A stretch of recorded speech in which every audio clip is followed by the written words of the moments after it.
It's a bird, it's a plane. No, it's Geeks with Wives and Capes, episode 62. Welcome, welcome one and all. We're excited to be back. It is our first episode of October. Those of you who don't know me well enough know October is like my most favorite month of the year because it's Halloween at the end of October. Why else, right? Most Halloween all October. Most favorites, yes. And it's fall. You know, I'm not a summer guy. I'm not a super cold winter guy. I'm the in the middle fall guy. I don't know about you guys, but anyways. Well, it will be 90 on Friday, so I don't know how much fall we're really getting into. Exactly. Freaking California weather. Anyways, we're glad everybody's here tonight. As always, I am joined by my awesome, amazing colleagues, partners in crime, the lady of our group, the lovely, the deadly, the amazing Miss Piper Steed. What's up, Piper? Hey.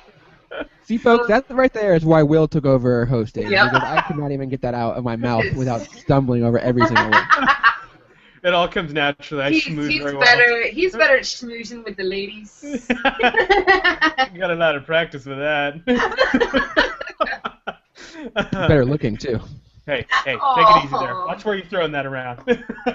And as always, the original bad boy of comics, Mr. Casey Walsh. What's up, Casey? Is that my moniker now? The bad boy of comics? I like that. I came up with that today. I was like, yeah, that fits Casey. I like that. I'm changing my Twitter account name. Yes, the bad boy of comics. What have you been up to this week, Mr. Walsh? Oh, I just got back from dance class. Oh. So that was fun. What the little ones danced. Are you dancing? No, it's a little one, 3-year-old. So that's now become my comic time. While she's at dance, I sit there and burn through comic books. Hey, that's the time to do it, right? When families got other stuff going on. I'm so busy. If you guys are paying attention to Geeks with Wives, it's gonna be a crazy month. October is gonna be so busy for us. I'm gonna lose my mind here at some point. Yes, we are. Don't worry, man. I'll be there to help pick up each other's pieces. Prepare to see me get balder and balder at each episode. Oh no. Right. Oh, I was going to actually tell you, there's a little convention out here that happens like the weekend before Halloween or something like that called Epicon. Oh. And I think this is its second year, and I missed the first one, but I'm going to be there this year. Ooh. So I'm going to try to, I don't know, give you guys some input or... Bring us Here's what we'll do. From I will look at it tomorrow, and we'll try to get you press badges so you at least get them for free. Oh, that would be amazeballs, honestly. So we'll look at that tomorrow. Remind me, though.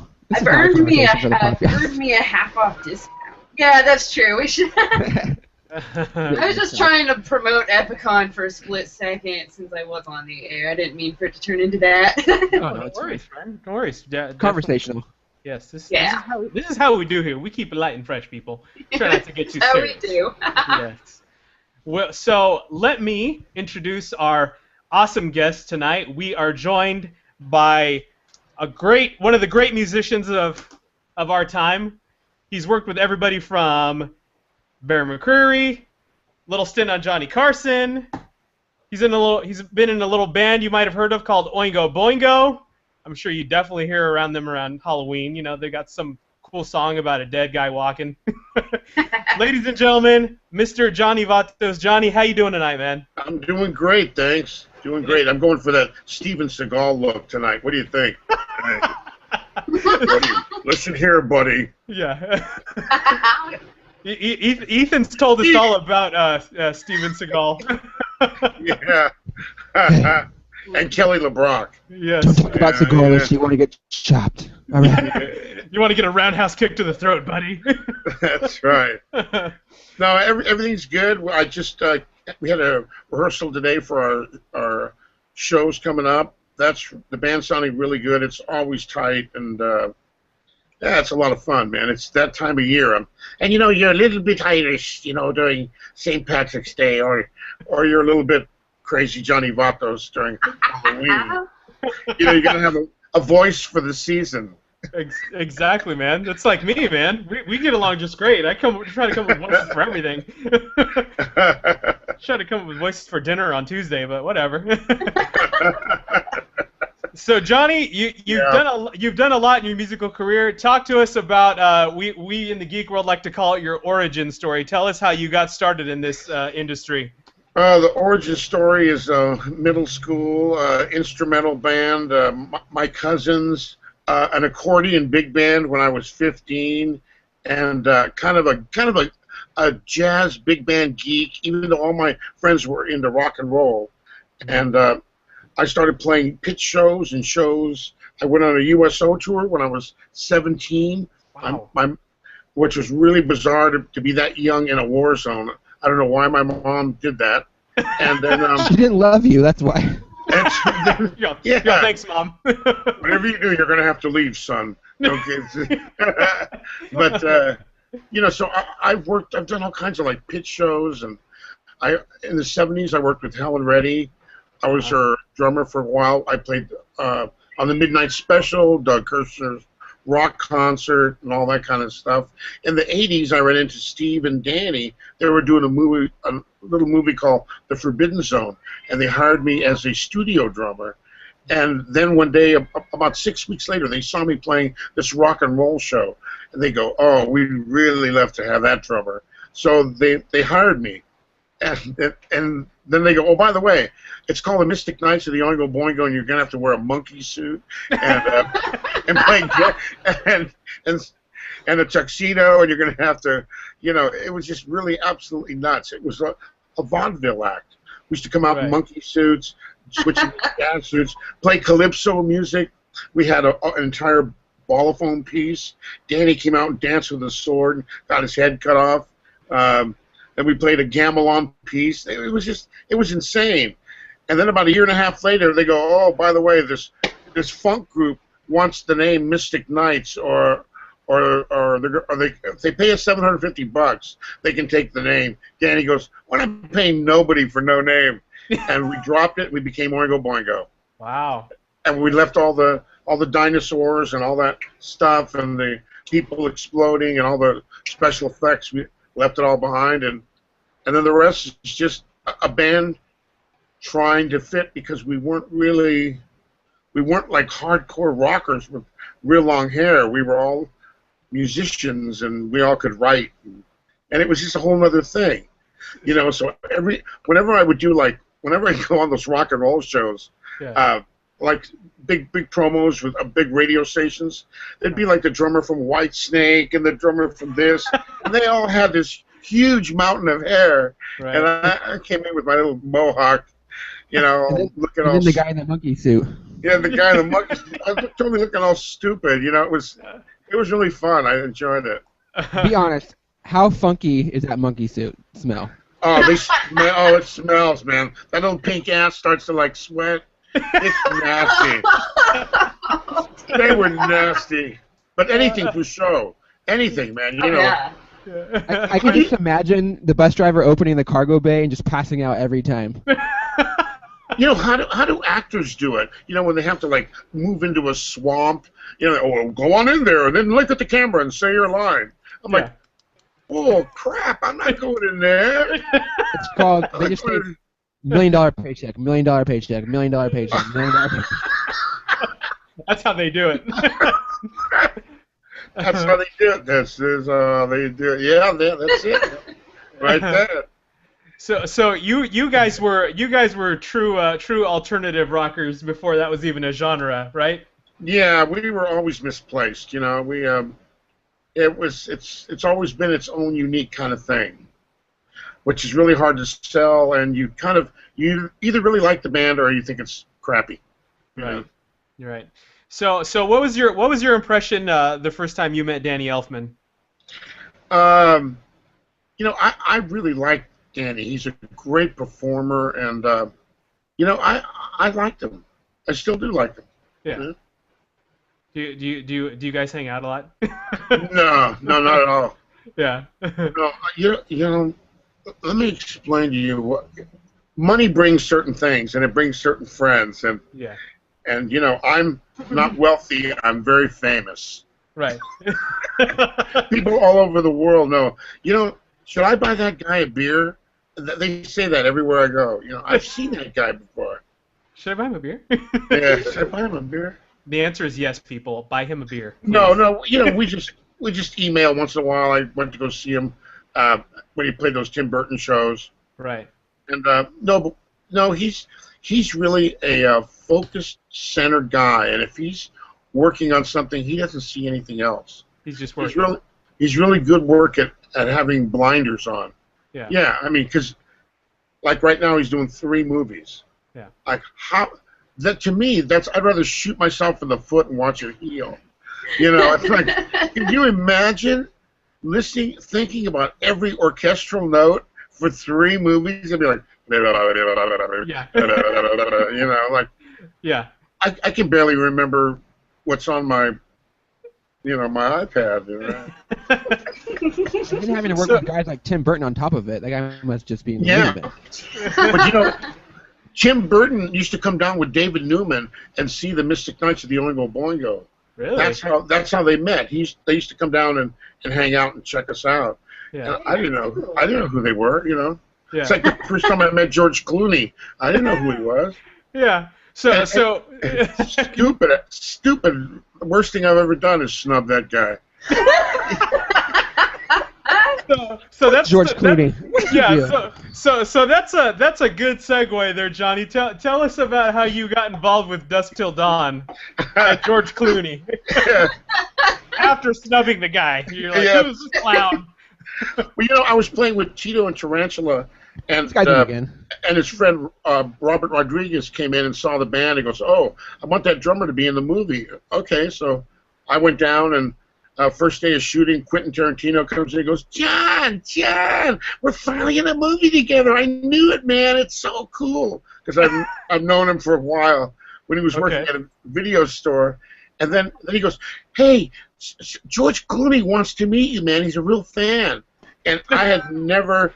I don't like doctor shows. He was on ER, you know, because when somebody gets cut up, I feel it, and I can't. They just tear me up, and so I can't watch it. So I recognized him from that. He goes, "Hi, how are you?" I go, "Hi." He goes, "I'm George Clooney." I go, "Oh, nice to meet you, man." He goes, I'm a big fan." I go, "Oh, that's cool, man. Thanks." And Did you have to get a crowbar to pry the model off him before you guys started talking? No, and then he just looked at me and like I was supposed to like jump up and do a dance or I don't know what I did, but then he goes, "Oh, all right," and he just walked away. Kind of like when I met Buddy Rich when I was 17. It was kind of the same way. He kind of walked away, and I told my wife, and she goes, "You met George Clooney?" And then we had wild sex, so I knew Dick really liked him. That's the way to do it. When you meet the guy, boy, and he'll get you laid. I mean, that's something. So I ended up. I think I ruined it because his mother, his aunt, was Rosemary Clooney, and I'm a big jazz fan. I love playing jazz. I do a regular once-a-month big band gig at Steamers in Fullerton with a Don Kubik big band. It's a great band, and a lot of the guys that work out at Disneyland and play with different symphony orchestras and stuff around, they play in the band. It's really fun. I grew up playing that, and I love doing it because I can read, and we're always playing new music. So it's like, right. Okay. So maybe for those people who don't remember, haven't seen it, tell us about your scene in Dusk Till Dawn. Oh, Dusk Till Dawn was actually really great because it was 2.5 weeks of 20 topless chicks, and it was just absolutely amazing. How did you manage? Because everybody was topless, and we shot for 2.5 weeks, and when it came down to printing the movie, they had to draw tops on them. Oh my gosh. Yeah, and I'd be sitting talking to these girls, and one girl would be going, "They're only going to shoot me from here down because, we live in Chicago, and my mom sees my face. They're just taking my tits. That's all they want." I go, "Well, what's that pay?" He goes, $1,500, $2,000 if you got real nice ones. Hey, I'm looking for work. Whatever you want. I liked them all. I was excited. So when you see me in the movie, I'm like, yeah, look at that. I'm like ready to explode. It was really amazing. and you actually got blown up, didn't you? Yeah, we morphed into vampires. Right. And we had to do all the makeup and the eyes and the teeth cutting my lips and all that stuff. Yeah. And I took a picture and scared the kids for like a week. So there's your father. Be careful. I'll come and get you. I'll turn you a vampire. Yeah, and then at the very end of the big fight scene, they go, what are we going to do with this band? And Tito looks at the camera, flips it off, and goes, fuck you and good night. And we blow up. That was it. That was great. I got blowed up real good. That part of the movie always freaked me out the most because you guys were playing like dead body instruments. Yeah. It gave me nightmares because I dabble in the skins myself. So seeing you guys play with body parts for musical instruments was just like freaked me the fuck out. Just couldn't handle that. Huh? I couldn't handle it. It's too real, man. Does anybody have nightmares anymore? Yeah. Oh, all the time. I'm a pussy. I have nightmares constantly. I can't even watch. The nightmare was I turned on TV. I was doing this radio show. We were talking about slasher movies, and I can't even watch them because that freaks me out in real life. You're not going to go see Annabelle, Johnny? No. I have a completely different problem with horror movies. I just think they're so stupid that I can't get into them because they're too dumb. I want something to scare me, but I'm really embarrassed about the one thing that did scare me, and that was the Final Destination movies. Oh.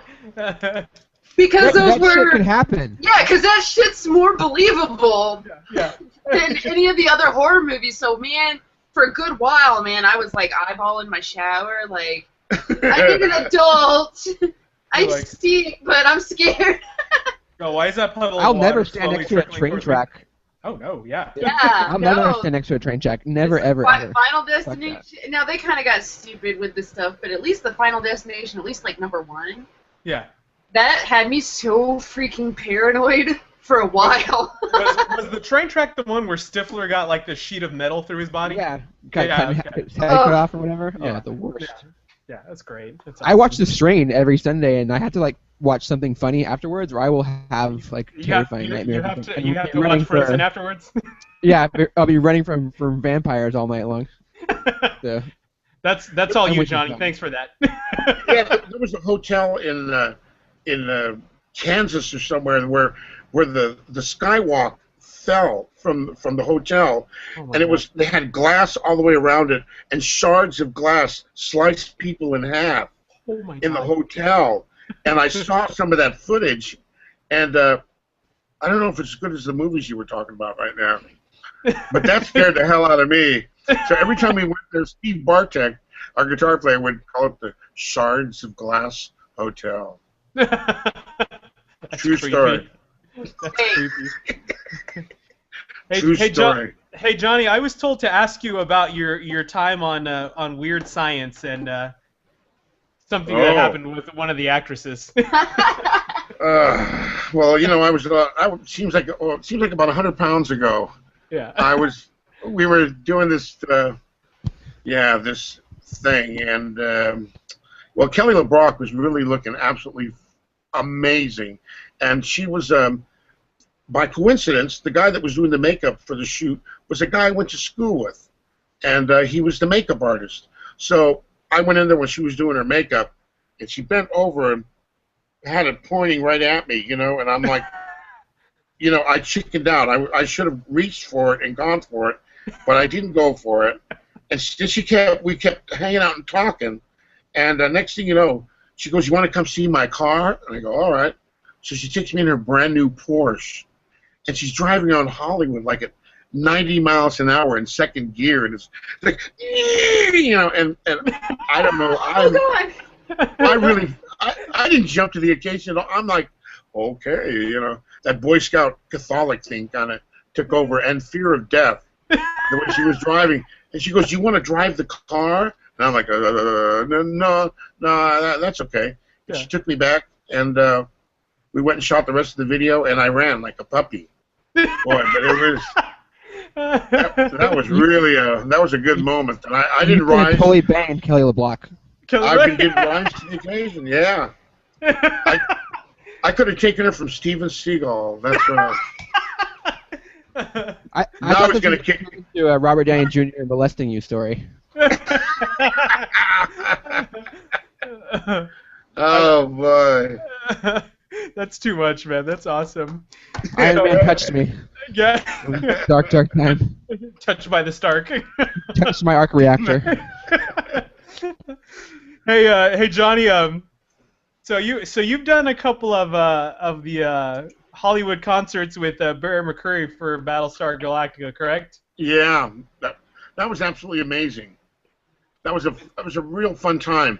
I knew Bear and Brendan and Rhea when they were still students at USC College, and they had a rock and roll band. I met them at a party, and they go, we need a drummer for a band. I go, well, I'm not doing anything. They said, you're kidding me. You're gonna what? Yeah. So I did a couple of rehearsals for their band in college. So, I started doing some Boingo shows, and I asked Bear to come over and write some arrangements and come and play piano, and his brother to sing. And then now they're singing in my band. Then, right. One step further, he starts writing music, and now I'm playing in his band.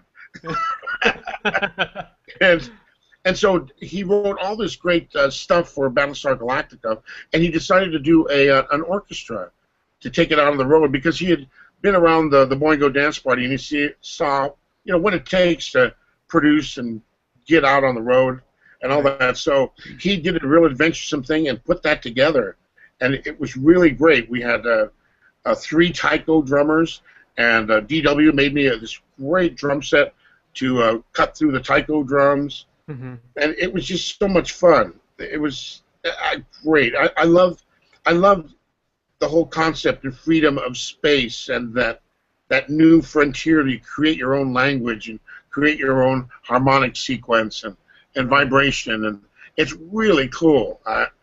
What was really incredible was this past summer, the LA Philharmonic did a tribute to movie and TV music. And Bear's music opened the thing. Oh, okay. It was so amazing to see Rhea and to see my nephew, Paul Cartwright, play the solo violin in that, and see Chris playing all those horns that he plays. He works with Bear all the time. Yeah, it was really exciting for me to see it come, all that long way from college to the Hollywood Bowl. Dang. Yeah. I was very proud of him. What's it like playing that venue, man? What's that? What's it like playing that venue, the Hollywood Bowl? I've never played the Hollywood Bowl. Oh, you haven't? No, but Bear did. No, I've played. There's a lot of places I haven't played, and there's a lot of places I've played. When we played with the Battlestar Galactica Orchestra, we played at the House of Blues in Orange County. No, the House of Blues in San Diego. It was during Comic-Con, and then we played for the big concert series on Grand Street downtown. It's really a beautiful summer series.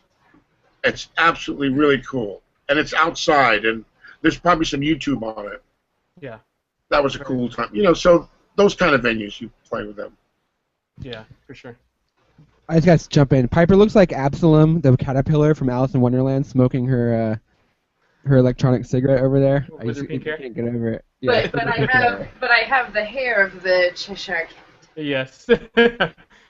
she's our little Wonderland over there.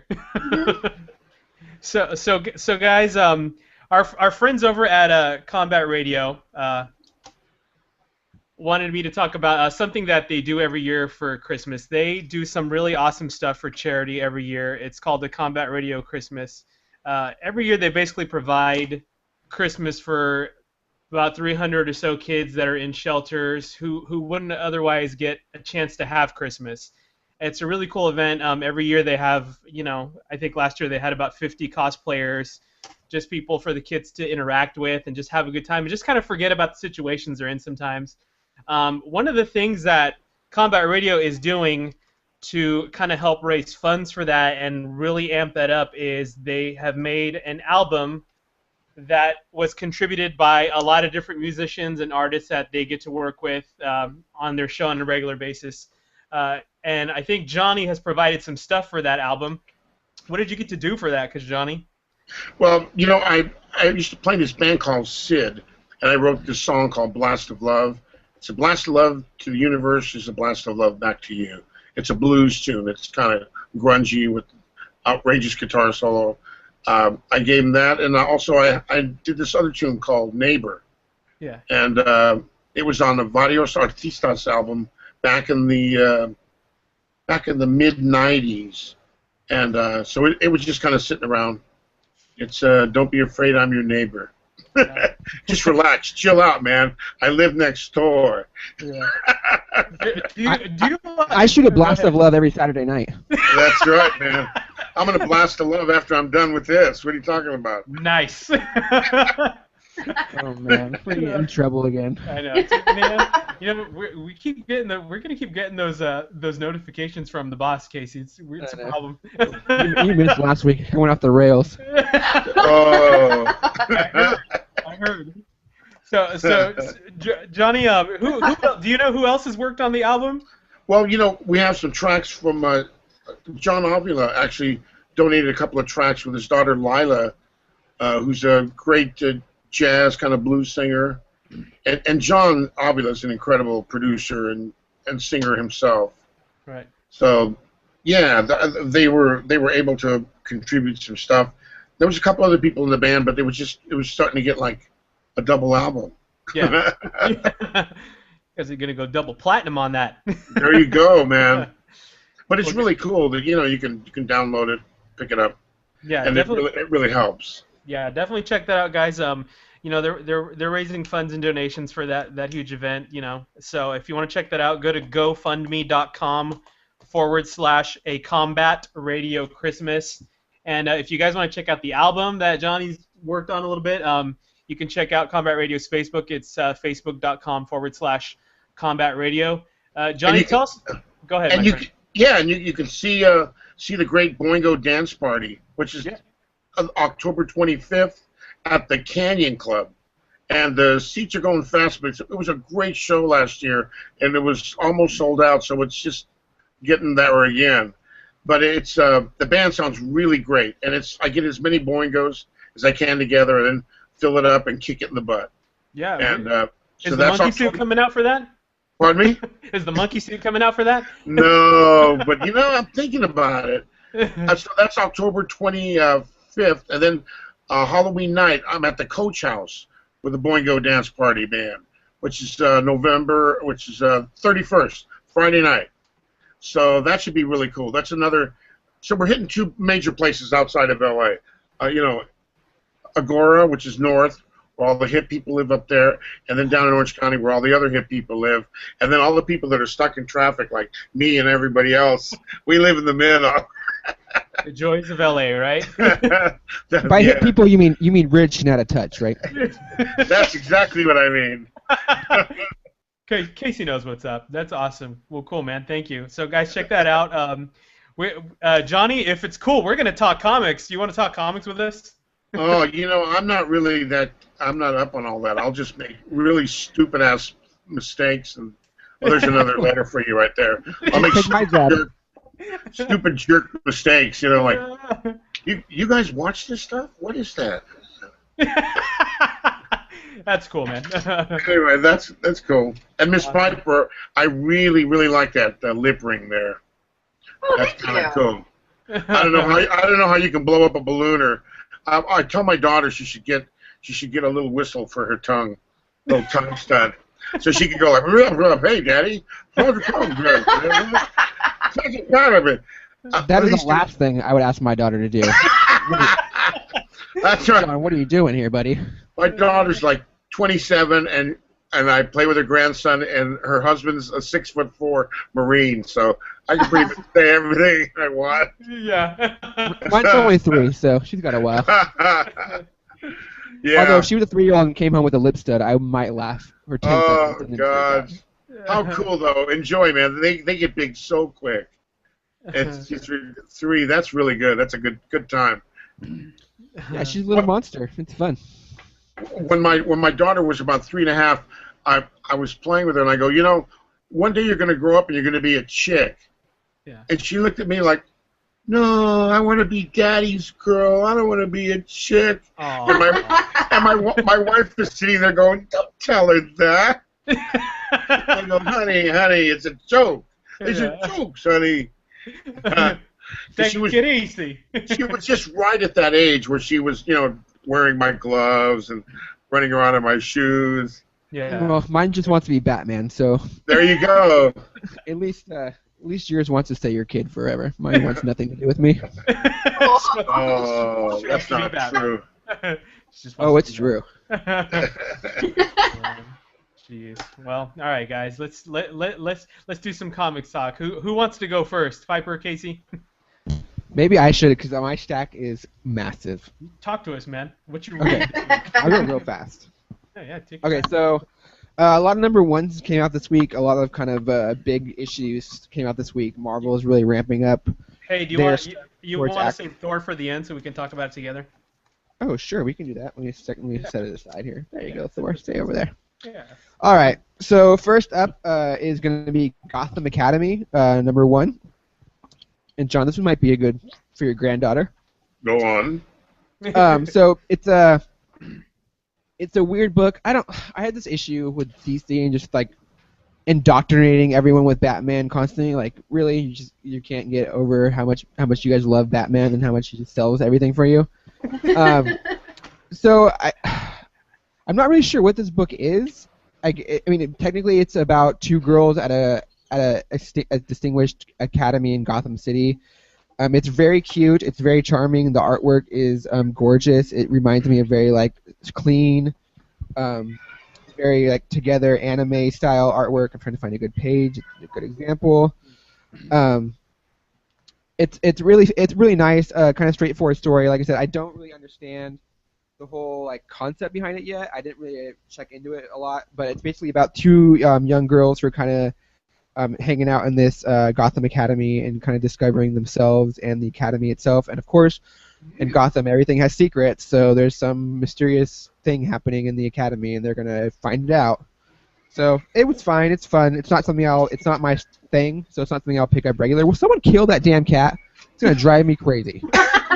Oh, that's my Siamese cat. He's just Oh my goodness. so noisy. Noisy little Peter, shut up.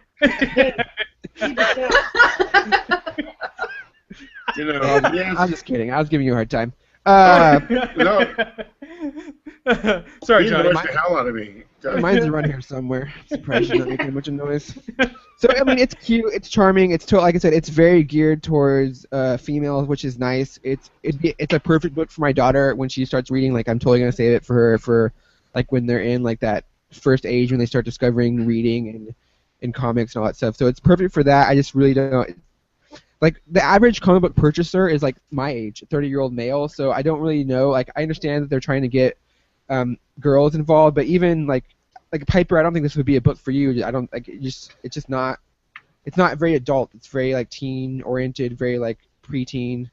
So like I said, it's fine. It's fun. It's beautiful, but it's just not my thing. But it's really. I mean, it's the looks of it. I like the artwork, and I'm not opposed to teen stuff as long as it's like got an interesting story at least.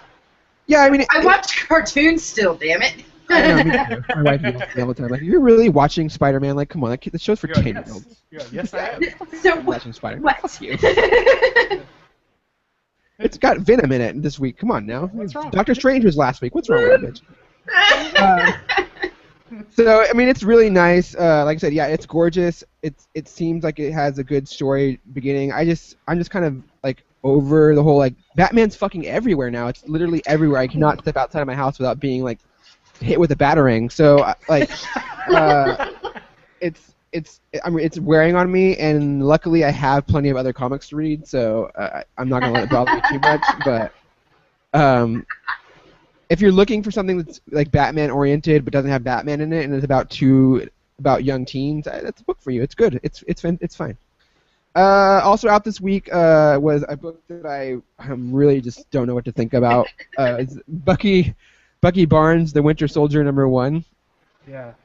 Awesome. Wow, I really just do not know what to say about this book. It is fucking weird. What's the deal with it, man?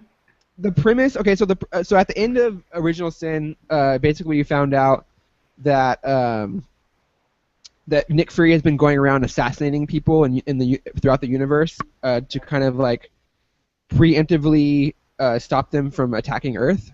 Sure. So in his absence now, Bucky's taken that role over.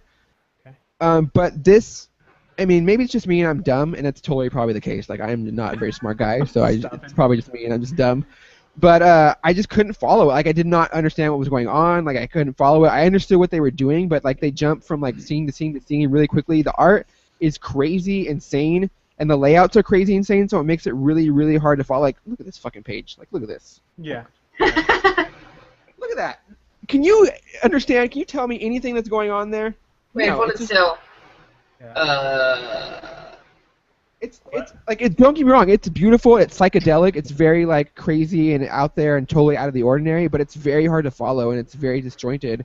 Yeah. And they're letting the artist and the writer go nuts with the format and the layouts and stuff, and I love that. You guys know I love crazy layouts, I do. Of course. But it's too insane. Like I just couldn't. I had a hard time following it. And like I said, maybe I'm dumb.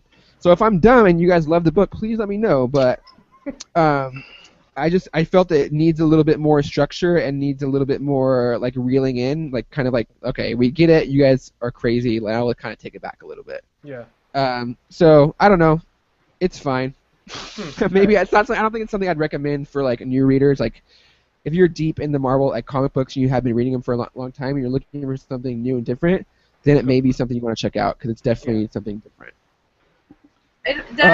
From what you're showing, that looks like they do need to dial it down. Dial it back a bit because they're gonna lose their story. Yeah. Yeah, it's like they're in space at one point, and then all of a sudden they're like underwater with Namor. Like I'm just like, what? Did I miss a page? Like what happened here? Like it's crazy. Oh wow. Yeah, it's weird. They're like you think like, oh, he's out assassinating people, but then they're taking out drug runners underwater. It's just fucking. Okay. I was reading it and I was like, reading it at my dance class with the kid, and I was like, what is happening here? So, dang. Also out this week is Uncanny Avengers, Rick Remender and Daniel Acuna, number 25. And like, I mean, I talked to death this book. So I really love it. It's basically ramping up to Axis, their big event that's coming out next month. And this is basically the what's it called, prologue or prelude or whatever you want to call it. It's basically like the book before the book. Yeah. So if you're gonna get into Axis, I really recommend reading this because it'll basically tell you the events that are happening before Axis and why that all happens.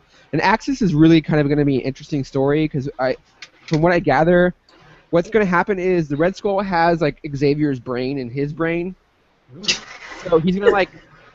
I love comic books. Oh my god. I know, right? It's crazy. He's gonna like psionic wave the whole world, and everyone's gonna switch personalities. So like good guys will become bad guys. I know too many people like that. I know so many people like that. Yeah, me too. They're all women too. Yeah. Piper's gonna kill me. Only about half. Only about half of them. Jackass! Don't make me come over there. I'm all, dude, I'd watch out. Piper's over there. So, yeah, so I'm really looking forward to Axis because, like, I really want to see what Rick Remender does, and like I said, like Carnage is gonna end up being a good guy. Like, how do you make Carnage a good guy? He's the epitome of evil. Yeah, so it's gonna be crazy. Why don't you switch his personalities with like somebody that's such a goody two shoes that they're like Captain America? Could you imagine if Captain America had like Carnage's like? Carnage and Captain America's brain. That'd be fucking crazy. Yeah, so I think that would be awesome. The way I understand it, that's the idea of the comic and Axis and what's happening. So like I said, I'm really interested to see how it all kind of plays out. And then Tony Stark starts drinking again. That'll be fun. Yes. Again. Drunken Stark.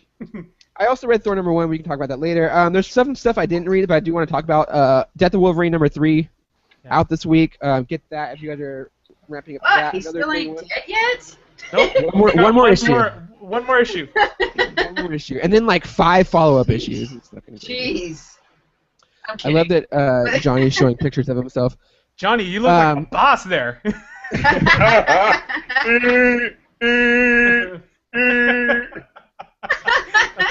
The Johnny Vatos comic. Someone get on that. My girlfriend. Also out this week was the Captain America. There you go.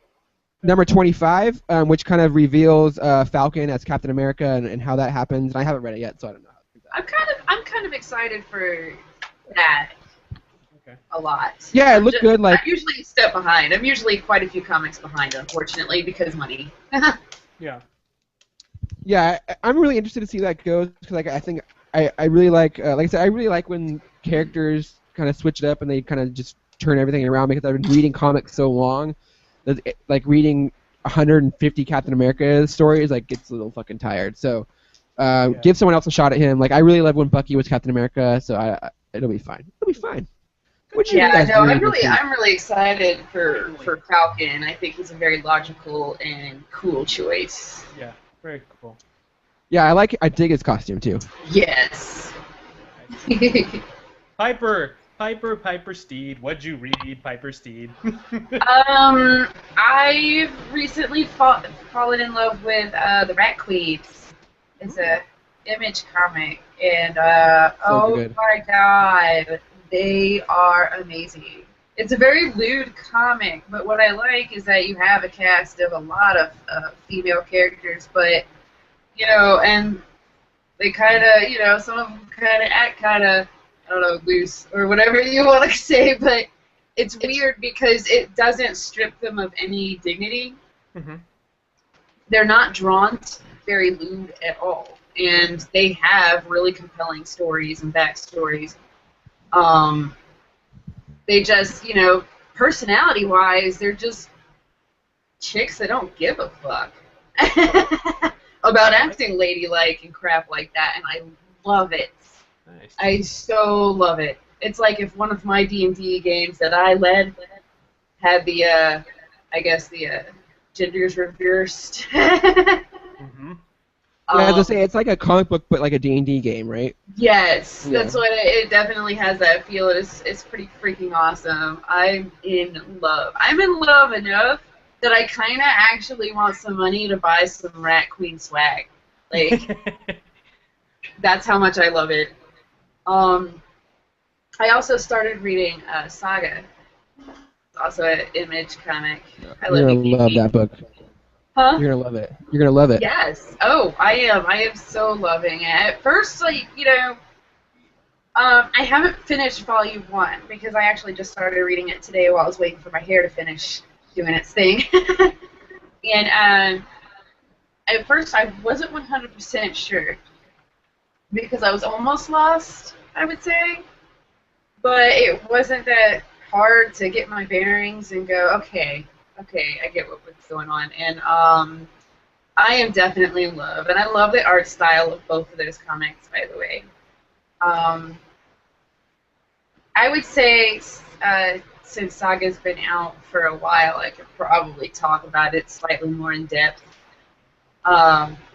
It's essentially these two races of people from one's from a planet, one's from a moon, technically. Decided that they hate each other's guts and they've been warring for freaking ever, but since they both realize that the moon is important to the planet and vice versa, they decided to go war on other people's planets, thus pissing off other races, or not, depending. And these two Romeo and Juliet star-crossed lovers that were from the two enemy factions fell in love and had a baby that's gonna be, I think it's like the only mixed half-breed. They call it half-breed. Half-breed, Like yeah, the only half-breed in existence. So the baby's very important. I'm wondering how long the parents are gonna last. I don't know yet. Or if they do last the whole time, that would be freaking sweet because they're so cute. What I really like is at very first, I was kind of like, oh god, they made it look like angels versus demons. But the more I went in through it, no, they didn't. There's just kind of like winged people with all different types of wings, bat wings and bug wings, and like feather wings. And then there are horned people. The thing that freaking they all have in common is they have at least a horn. And that's it. So I really like these characters, I guess. I really like these two species. Or I love the what have TV you. head guys. The what? The TV head guys. Oh god, and then there's the TV head guys. Yeah, which I'm like, what the shit? Yeah, because like the craziest thing will like show up like on their like monitors, like one scene like he's like dying or something, and then there's like it's like an image of like gay porn, and like Like why? Like why? Why does he have gay porn on his TV? They have random stuff show up on their screens, and then they're like, "Oh, sorry," like whoops or something. And what their screen's doing can really help show their emotions, but they're like, they have human-looking bodies unless they don't want them to look human, and then they can turn them into like metallic shit, I guess. But what really threw me off, right, is I'm like, okay, some weird, creepy, TV-headed robot thing, and all of a sudden there's a panel of a robot TV robot dude having sex with a TV robot chick, and I'm like, oh shit! Yeah, they love having sex. Yeah. So not for the kids. Yeah, neither one of these comics are for the kids, for sure. And, yes, and I know for a fact that one of the TV robots, which they refer to them as, like, robots and stuff, but I'm guessing they are, just their own kind of species or whatever, or race, but I'm still like, if you're robots and shit, then how are you having babies? Like, how are you having sex to make babies? Yeah, and liking it? Like, how does that work? I'm overanalyzing it hardcore, but I'm like, it's just one of those weird things. But I'm loving this comic, and I am probably going to blow through all I can get my hands on really, really fast, because that's what I do. Cool. Love it. And there was also, like, some stuff I read on Comics Fix. I love Comics Fix so much. Unfortunately, my memory is crap, and I can't remember what it was. Yeah. Which means I'm definitely going to have to backtrack and figure it out, like reread whatever it was I read. I know there was some long stuff, too. That's the sad part. I love Comics Fix, though, so there goes there's their kudos for me. It's fun. There's the plug for them. Yeah. Well, I mean, like a crap ton of indie stuff all in one place. There's It's really so neat. much stuff there. It's so nice to, like, and the really nice thing is too that you can like download it and then save them for later when you don't have like internet connection. Yeah, when I'm on the go and I'm between Wi-Fi signals. Right. Yeah, it's really nice. And I mean, there's such a variety of stuff that you have a hard time finding something you wouldn't like. Yeah, it's Netflix for comic books is how I saw it described one, and I thought that was perfect analogy. And I mean, not only is it great for us that like to read comic books and get out there and see what else is out there, but it's got to be great for the indie artists who are, getting their stuff put up there for them to get out there. Definitely. Awesome. Johnny, what do you? I was gonna let Johnny talk. He's been so quiet over there and so patient. Yeah. Johnny, what movies have you seen lately, or what TV shows are you watching? Man, comic book related. I'm always working on music. I play in about 5 different bands, and so I'm either studying music, listening to new music, thinking about it, and I just sit and I'll watch the Daily Show and Democracy Now! And hang out on the Facebook and all that baloney for 10, 15, 20 minutes, and then I'm off. I just never stop moving. So I don't have much free time, which is kind of a drag. But typical so 80s drummer. That's it, man. Here's what you do: you get the Comic Fix app, and you use it when you're taking a dump. There's your free time. Well, man, I have this rule about when I take you to the bathroom with me. What's that? Yeah, come on. Oh no, I can't stand. I won't answer the phone, and I've missed meetings. I've blown all kinds of stuff because I won't like. I was just. I'm sorry. Yeah, I'll take 3 more. It's just. That's private time for Johnny. That's private time. That's me. That's me and my big job. Awesome, cool. All right. Yeah. So the only time I actually do watch stuff is when I'm sitting in a tour bus, and I haven't sat in a tour bus. Those days of touring in tour buses has kind of come and gone. Now it's a van, a car rental, an airplane. So that's about it. What bands can you recommend? What are you listening to lately? I don't listen to much new music. I think the newest music I listen to is country music. Ooh. Because We're- it's got it's time to go. the most We're gonna for drums and production. They've pretty much stolen everything. They steal everything. They steal anything they can imagine and put it all into one song, and it's one big epic piece of crap. With but the bands kick ass, and it's so. Oh, I want to pick my nose with you, and then down. He doesn't have to go now, Quincy. He doesn't have to go. Chickaboo spit. You know, chickaboo spit. You know, all these stupid lyrics, but. That's why I know these country drummers. They all like me because I really love the drum tracks. I love the production because in LA I do they play on TV commercials, all that stuff. Everything's so sterile and so like thank you very much. Here's your check. But third country music, you can just like let it all hang out, like do some digging and smacking and funking and punking, and they got congas. They got their conga drums on them. So sounds like Jimmy Buffett half the time from Nashville. It's like it's a whole other thing. So that's the only thing new I listen to because everything else sounds pretty much the same to me. Yeah. Yeah. There it is. There it is from a real musician. I kind of agree with you. I went to a Rascal Flatts concert unwillingly the other 2 weeks ago, and that's what I took away from it. I was like, wow, the production value and the musicianship is fantastic. It's amazing, isn't it? Yeah. But that church stuff, when God comes after you and you're drinking, and you have that meeting with the Lord, that shit's got to go. That's just like, and when you're fighting to kill people that you don't even know because they got brown skin and God's on your side, that stuff's got to go. Yeah. I mean, that's the thing that's the hardest to take at these things, Yeah.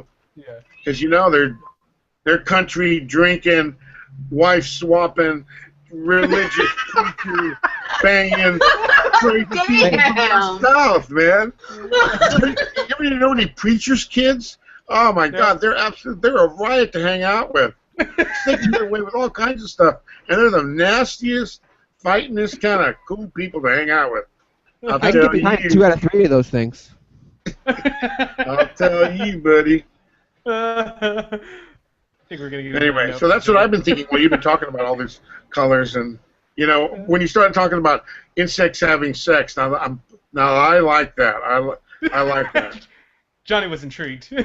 You're all, Danny we used to do this song called Nuclear Babies, and it reminds me of having sex on the road. It went different sizes, different colors. Some have bones that bend like rubber. No two faces look alike. They snap, they crawl, they bounce, they bite. Appendages unique and vary, alternately bald and hairy. There's one thing that they all share. They're mutants, and they just don't care. wow. We're nuclear babies now. It's a song about being a nuclear baby. Downloading on iTunes. Setting Yes, for my anniversary playlist. Yes, excellent. Thank you. That was awesome, man. Well, how do I follow that up? Talk about Thor 1. That's how. All right. There you go. Yeah, let me go to my other stuff real quick. All right, I'll be quiet again. No, you're good, man. Make fun of us. We love hearing all this. The theme of my comic stack this week was all dangerous, lovely ladies this week. wait, I gotta stop you. Yes. Don't you love the fact that you can now just walk into the comic book store and those 3D covers are fucking everywhere? Yep. Yeah. Fuck you, DC. I love it. Do that, DC. Yeah. Fuck you. All right. So first up is one of my favorites. You guys know how much I love the Black Widow. This is Black Widow number 11, written by Nathan Edmondson, art by Phil Noto. If you look at the cover here, there is a very awesome team up that happened in this issue. So we get some Black Widow and X-23. Natasha's on a mission to save her confidant, closest thing she has to a friend, which is her lawyer, Isaiah. He's the guy that basically sets up all her missions. And in order to infiltrate the stronghold where he's being held up, which is literally floor-to-floor goons and artillery, she enlists the help of her very angry friend X-23, who, is like Wolverine, is angry and likes to slash things to bits. So we get a really awesome few pages of them infiltrating this casino/hotel, trying to get Isaiah out. Big spoilers. I always like to spoil all these comics, so if you don't know that by now, I'm sorry, too bad. She gets Isaiah out, and the gentleman who had him captive may or may not be working for an organization called Chaos, and it was actually a guy who she helped in the past, and she can't figure out why they baited her out just to try and kill her with some booby trap, which seems too elaborate in her mind. But what really irks her is the guy makes one weird sentence towards the end, and he says, "They didn't tell me this was going to happen." So I'm getting a feeling like there's maybe some, I don't know, some clairvoyant-y stuff going on. Casey, you know a little bit more about the comics universe than I do. I don't know, but it could be some other mastermind who can see the future pulling the strings at the end of this whole transaction. So That could be 100 people. yeah, that's true. So yeah. Anyways, as always, Black Widow is a great story. I really love the old school espionage kind of 70s spy feel to it. I definitely love the team up with her and X-23. This page right here where they're walking off to go take care of business right here is just badass. Let's show it to you guys. I can get it to the right way. Hold on. All we can see is Spider-Man. Yeah. Still Spider-Man. Get out of there. How about there? There you go, right there. Yeah. Looking good. Looking good. Yeah, looking very good. Looking like they can kick some ass. So yeah, check that out. Black Widow number 11. I got this last week, and since I missed you guys last week, I'll talk about it real quick. This is another one of those awesome gimmicky one-shots that Casey loved so much, the 3D covers. But this one I was excited about because Harley Quinn is like one of the only things I read from DC, and I freaking love Harley Quinn. She's amazing. She's funny. She's crazy. She's hot. What more can you want about your anti-heroine? So, anyways, pretty funny little one-shot. Takes place about 5 years in the future. Harley Quinn, in very Harley Quinn style, is going on a trip to the Bahamas, but instead of like buying an actual plane ticket, she gets shipped as freight. The plane crashes, and she ends up somewhere, I'm guessing is the Bermuda Triangle. Gets discovered by a tribe of indigenous peoples, and instead of them capturing her, eating her, any of the above, they start calling her Princess Goddess, and there's a very strange reason.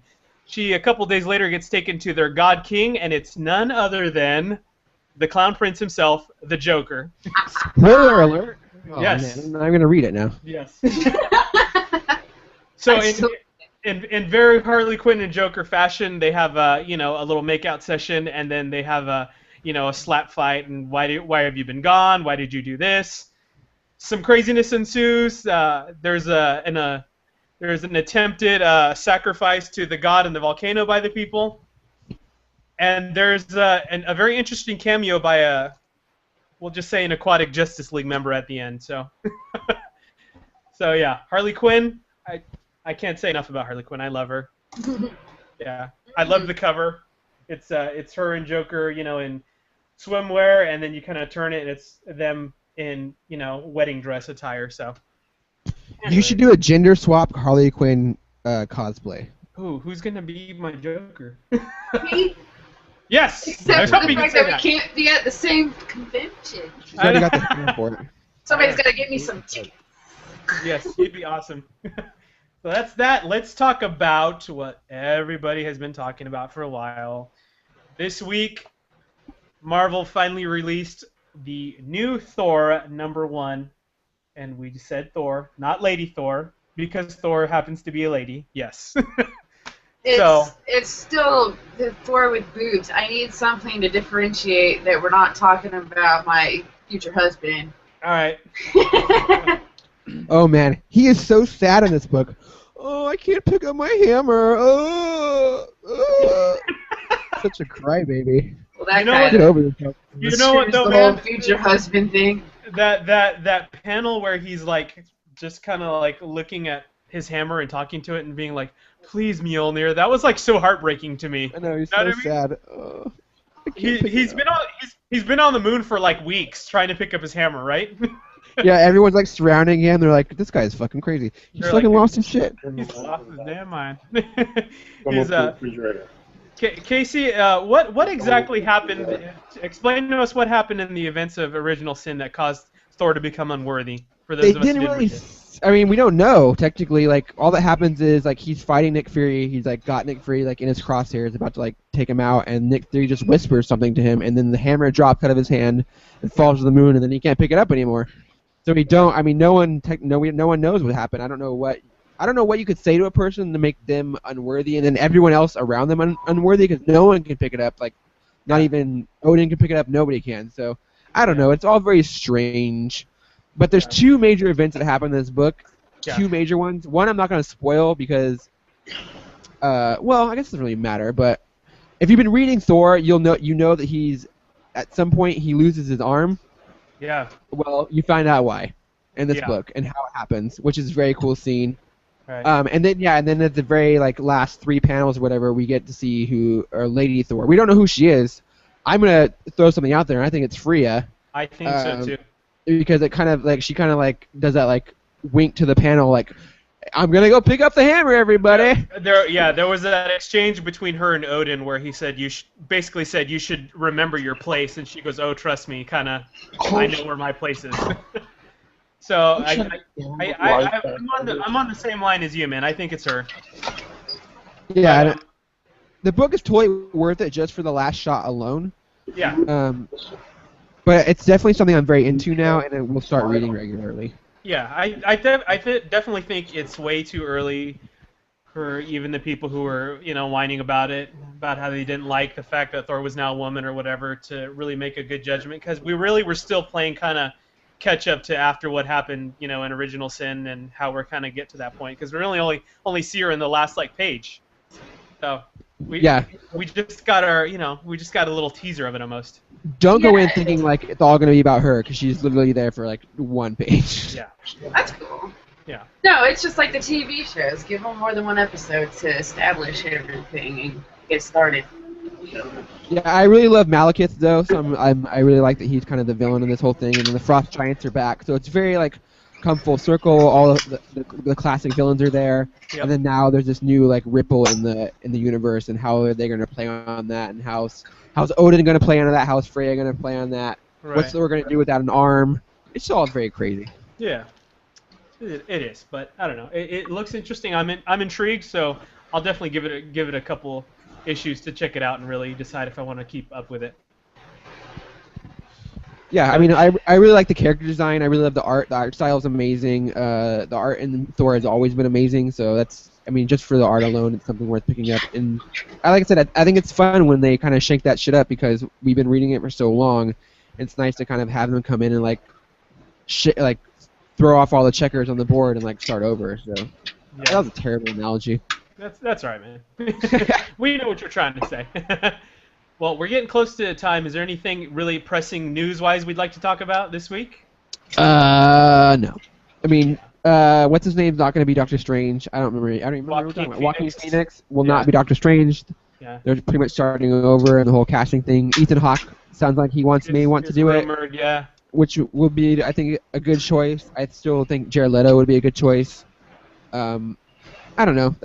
I'm really excited for that movie. I love Doctor Strange. I just think that's a very weird. It's another weird thing, like Guardians of the Galaxy. Like, how is this going to work? How are you going to fit this in? Like, you're introducing a whole other element to this universe that you've already established, and how are you going to make it work? So it's very interesting. It's definitely one of those big gamble Marvel movies that they got on the horizon. There were some major Star Wars spoilers released, but I won't talk about those because you guys freak out every time I do. So yeah, I won't keep them to myself. Yes. But if you know Star Wars and you're familiar with the universe, I mean, the spoilers that were announced are kind of no surprise. Like, yeah, of course they would do that. It fits right in line with the rest of the stuff that they do. So everyone seems to be all up in arms about it, but it's like, why? Like that. Yeah. That's exactly what Star Wars does. Like, you should all you kind of see the writing on the wall. Yeah, so I'm somewhat given up in the fact that I already know that they're going to get my money because it's Star Wars. It's true. Yeah. The 3 most recent movies or whatever the shit, they got my money, and I left really pissed off. But they kept getting my money anyway, so. Like I really think everyone's gonna be happy with the new movie. First it was fucking Jar Jar. Are you fucking kidding me? And I think that just the fact that Lucas isn't involved is a huge kind of step forward for them, and they're allowed to kind of. And apparently Disney's saying like is giving them the property and saying, hey, go nuts, like we don't care, like. Yeah. Do what you want. This property needs like a refresh, so like do it. Go let the fresh air. And you know what? I've seen what Disney has done with Marvel, and it's been amazing so far. Yeah. So I trust them. I agree with Piper. That's the only thing that keeps me hopeful about this new Star Wars. Yeah, is they've done wonderful with Marvel. So I mean, yeah. Whereas I mean, look what Fox is doing with their Marvel licenses that they won't let the fuck go. God, Fox, let it go. Hey, I like the future past. Let it go. Fantastic Four is a big question mark, though. 'Cause, I mean, from what I hear about Fantastic Four, is they just they changed the shit out of that movie, that property, and it is not going to be like anything that we are familiar with. So I don't know. Like with the Fox movies, after a couple of X-Men movies and like a couple of Wolverine movies, I watch Fox at the discount theater. I might like the title, but they're at least discount theater or DVD. They got demoted to the dollar theater for you? Yeah. Well, movies are expensive, so I gotta get picky, and I already know that Disney can handle their licenses, so far. Gotcha. So if I'm gonna pay like $20 to see a damn movie, it better be a good one. Right. Did we want to talk about Gotham or Agents of S.H.I.E.L.D. at all? Yes, we did. Okay. Oh, we did. Oh, okay. All right. First of all, Gotham. Oh, no. Gotham is so far a steaming turd, and I don't mean like, let's watch it for a while and hope it gets better like I did Agents of S.H.I.E.L.D. steaming turd. I mean steaming fucking turd. Like, I don't know how they're going to fix that. I'm going to keep giving them chances, but I don't know how the hell they're really going to fix what they've already done. Yeah, it's very strange. I had lunch with Gabe Patillo from Married to the Games today, and he like asked me how Gotham was, and I was like, I mean, it's basically Law and Order set in Gotham. So like, why set it in Gotham? Like, you're just like, I understand what you're. It feels like it's a blatant like, hey, fanboys, like come watch our show. We're doing Law and Order in Gotham. Like here's like, I mean, and then here's they paraded out. here's so and so. They paraded out like every freaking character already, instead of like waiting for, oh, and now this person's here doing shit, and oh, this person here is doing shit. No, they're like, we got them all, everybody. Yeah. See all the things now. Yeah, see everything now. Whereas S.H.I.E.L.D. was too slow in showing us something, they were like, oh, well, we don't want to do that, so let's show them all the cards right now. Like. Yeah, it's weird. Like I said, it's fine. Like I said, if you like police procedurals and you're into comic books, you'll love it because that's what it is. Like it's a police procedural set in a comic book world. But if you like Batman, or I think if you understand Batman, it's very off-putting and weird because all these characters exist, but technically these characters didn't exist until Batman came along. Yeah, so why do they exist? Like I don't understand. The other thing that I didn't get with them parading them all out is why are they already here? But I mean, Smallville was hard to get used to just because all the characters were like babies. Like, This I was just figuring would be a little more Smallville-ish, but it's not quite. It's so violent too. It is a mess. Super violent. I don't mind violence. Violence is pretty badass, but Yeah. Like the Penguin don't give a fuck. He'll just kill people. Yeah, I'll kill you right now. I'll kill your face.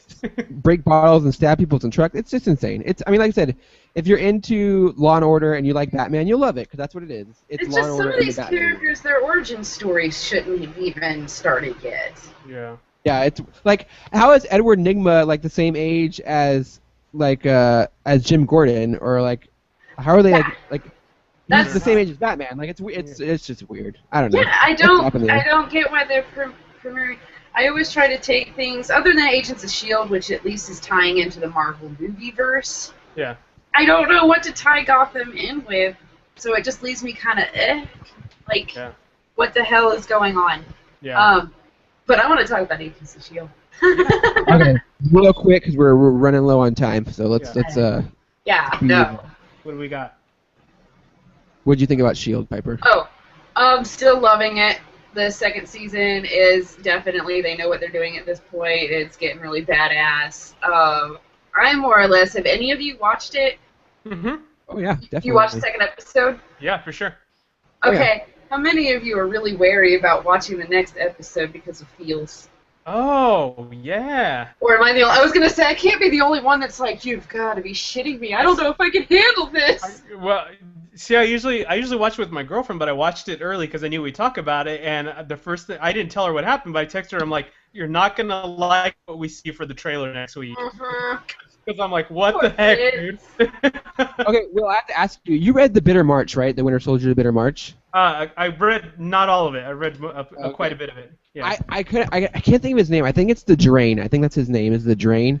But the guy with the white skin and the white hair, I think that is him in the preview for next week. Yeah. The Hydra agent that goes after him, and he's able to kill people, like convince people to kill themselves or whatever. Yeah. Like, I think that may be him, because there's a quick flash of a guy with like all pale skin and the white hair, and he's a Hydra agent too. So maybe, I don't know, just throwing that out there. Yeah. Anyways, I think Shield's fantastic. Yeah. All I know is that somehow Fitz is gonna catch wind of the shit they showed in the preview, and then it's gonna break my heart. Poor guy. I can't take all the feels. They're playing you. She's not gonna be bad guy. Come on. They're playing. But Fitz doesn't know that, man. He doesn't know anything right now. He doesn't know how to say pancakes right now. He doesn't know his birthday. Yeah. I don't even understand why the hell they would write her as having left after the whole reason he's fucking brain damaged was saving her ass. So True. What a bitch. Yeah, true. Agreed. Sorry. All right. That's all I had to say. Oh, God.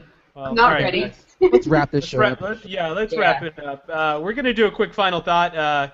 Johnny, this is your quick 30 seconds to plug whatever you'd like to plug. Great. Okay. Again, dates and stuff like that. Great, man. October 25th at the Canyon Club in Agora Hills, Johnny Vatos Boingo Dance Party featuring former members of Oingo Boingo. We're doing the Halloween show, and we're doing another one October 31st, Halloween, Friday night at the Coach House in San Juan Capistrano.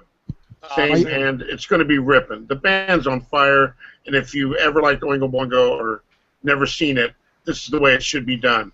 From the bottom of my ass out to you. Are you whipping out the body part instruments for that show? No. They should. It's Halloween. Yeah. I can imagine those things are a bitch to tune. Yeah. They taste bad, too. Thanks for having me on, guys. It was interesting. I'll look at a comics book store a lot differently now. Awesome. Good to hear, man. That's what we like to do. Thank you. Piper, what do you got going on? They usually can find me on at FizzGiggity on Twitter. I said that backwards probably. But I should throw in that you can also find me on Twitch from time to time, also as FizzGiggity, where I do more giving commentary than playing. Like, as soon as I go on a tirade, I die, but still, I'm gaming. Awesome. There it is. There it is. Take it or leave it. Mr. Walsh, Out. tell these beautiful people what we got going on. Well, I gotta say, Piper's also previewing a game for us that we're gonna talk about very, very soon. Exclusive Geeks With Wives content, so that's exciting. We always love that. I wasn't sure I was allowed to say that. Yeah, you can say it. I got nothing. I really don't. I mean, we have ZatCom coming up in 2 weeks, so I am really full bore. What do you mean? Full bore on that stuff. Geeks With Wives is posting stuff every single day, brand new stuff. We got 31 villains of October going up, so a different villain every day for the video game section. Comic book reviews, features, posts, Marvel Heroes stuff. There's just stuff going up there all the time. And then me and Will have ZapCon coming up, and then Kamikaze. So my October is literally jam-packed, and I barely have time to shit. So It's gonna be a lot of fun. I hope you guys just stay tuned because there's just gonna be so much stuff happening. It's gonna be crazy. Yes. Cool. Awesome. Thank you, buddy. And come to ZapCon because I have literally a giant box of like comic books and toys and T-shirts to give away. Just throw a couple things out there. What are we giving away? Yeah. Okay. So I have an exclusive Groot. Loot Crate or not? No, it's not the Loot Crate one. It's a Groot bobblehead, a Funko Groot bobblehead, hard to find, highly prized. Yes. I have a Teenage Mutant Ninja Turtles hardcover collection. It is probably the most beautiful book I have ever seen in my life, and I am very tempted to keep it for myself. I have a ton of collections from Dark Horse, including like Battle Pug Volume 2, R.I.P.D. I have a Saga. I think there's a volume of Saga in there somewhere. There's books from Image, Walking Dead, Full Out War. I have so much stuff. Like there's just IDW is giving us stuff. Image is giving us stuff. Boom Studios is sending us stuff.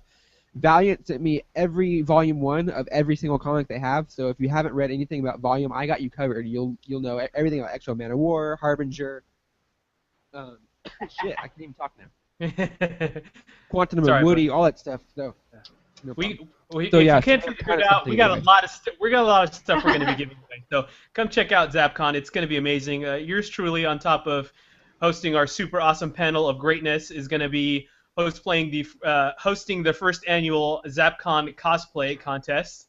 I might throw a little Stark swagger in there to kind of liven up the crowd a little bit. So you guys are going to come check that out because I'm going to have my like AAA game going on. But anyways, if you get a chance, make sure you check out our friends at Combat Radio and what they're doing for a Combat Radio Christmas. As always, thanks to our awesome guest, Johnny Vatos, for joining us. We appreciated having you and all your awesome stories. Thank you, Johnny. You're an interesting cat, man. Yeah, I would love to have you back. Yeah, man. All right, thanks. For sure. And as always, guys, you can find us, the Geeks and Capes crew, on Twitter at GWW Capes Crew. You can find me on Twitter at Darth Sparrow. And as always, thank you so much. Happy October, and we will catch you on the Geek Side.